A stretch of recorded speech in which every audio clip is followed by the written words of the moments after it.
పెళ్ళి అయిపోయింది చూస్తారు ఇవన్నీ చెప్పొద్దు మాకు. పెళ్ళికి ముందు ఇలా ఎప్పుడైనా ఒక అమ్మాయిని ట్రై చేశారా క్రింజ్గా అని పడిందా?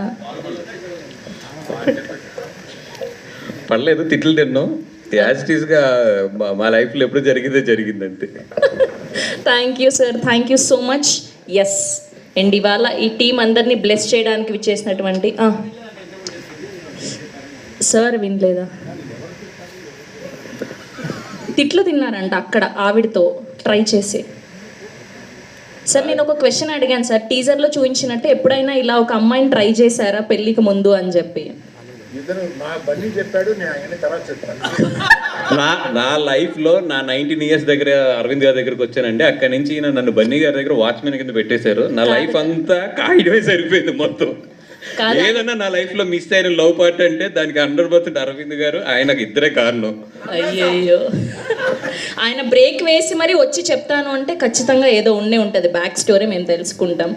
రాత్రి 12 వెళ్ళి ఏదైనా క్లబ్కి వెళ్ళో లేకపోతే పబ్కి వెళ్ళి వస్తే ఆయన అలాగే హెడ్ మాస్టర్ కింద నుంచునేవారు. ఆయన ఇంకా అయిపోయింది అంతే మా లైఫ్ అక్కడితో. థ్యాంక్ యూ వాసు గారు, thank you so much. Yes and ఇవాళ ఈ టీంని బ్లెస్ చేయడానికి విచ్చేసినటువంటి మా జాతి రత్నాలు, నిజమైన జాతి రత్నం అనుదీప్ గారిని మాట్లాడవలసిందిగా రిక్వెస్ట్ చేస్తూ ఉన్నాం.